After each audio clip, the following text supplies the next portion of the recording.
Hello बच्चों, welcome to the my YouTube channel educational point. स्वागत है आपका मेरे इस नए वीडियो में।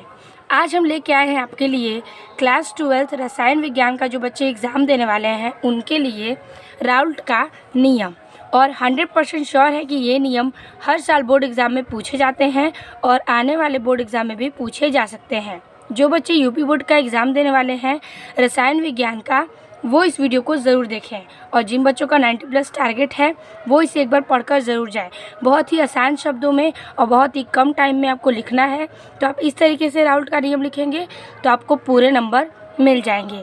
पहला क्वेश्चन आपको ऐसे पूछेगा कि राउल्ट के वाष्प दाब अवनमन नियम को परिभाषित कीजिए तथा उसकी सीमाएँ बताइए। तो ये आपका क्वेश्चन हो जाएगा। तो इसमें आपको नियम का परिभाषा लिखना है, फिर सूत्र लिखना है और फिर उसकी सीमाएं। तो हेडिंग करेंगे हम राउल्ट का नियम।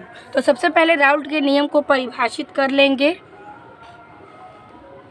इसमें लिखेंगे कि राउल्ट के नियमानुसार किसी विलायक के अवाष्पशील विलेय मिलाने पर विलयन के वाष्प दाब का आपेक्षिक अवनमन उसमें उपस्थित विलेय के मोल प्रभाज के बराबर होता है। क्या होता है तो देखिए, जो राउल्ट का नियम है वो किसी विलायक के जो अवाष्पशील विलेय होते हैं, यानी कि किसी भी विलायक का अवाष्पशील यानी कि बिना वाष्प के विलेय मिलाने पर जो विलयन के वाष्प दाब का अपेक्षित अवनमन, यानी कि विलायक के अवाष्पशील विलेय मिलाने पर जो विलयन में वाष्प दाब का अपेक्षिक अवनमन उपस्थित होता है वही विलेय के मोल प्रभाज के बराबर होता है। ठीक है, वही क्या होता है, विलेय के मोल प्रभाज के बराबर होता है। तो अर्थात लिखेंगे हम कि P0 माइनस PS बटा में P0 is equal to N/N plus capital N। ठीक है, तो ये हो गया राउल्ट के नियम का सूत्र। अर्थात यानी कि जहाँ P0 तथा PS विलायक तथा विलयन के वाष्प दाब हैं, N तथा N बराबर विलेय तथा विलायक के मोलों की संख्या है।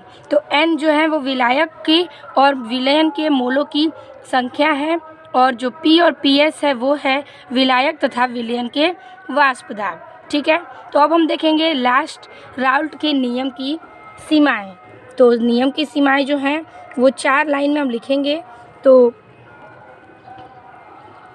हेडिंग कर लेंगे राउल्ट के नियम की सीमाएं और लिखेंगे कि पहला,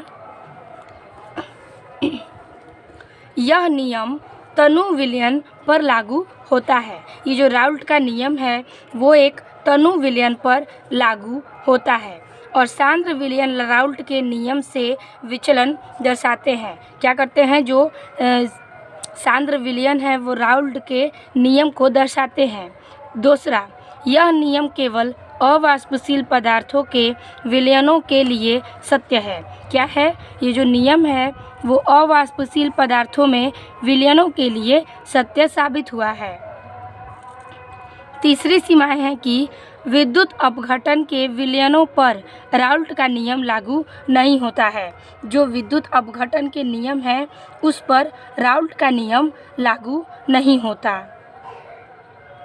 चौथा है कि विलयन में सुसंगठित या वियोजित होने वाले पदार्थ के विलेय राउल्ट के नियम का पालन नहीं करते।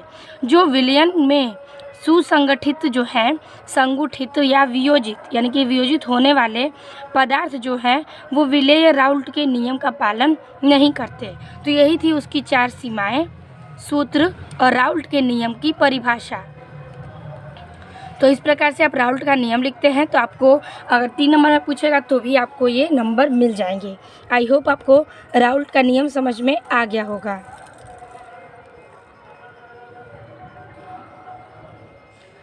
वीडियो अच्छी लगी हो तो लाइक कमेंट शेयर कीजिएगा। मिलते हैं आपसे अगले वीडियो में, तब तक के लिए धन्यवाद।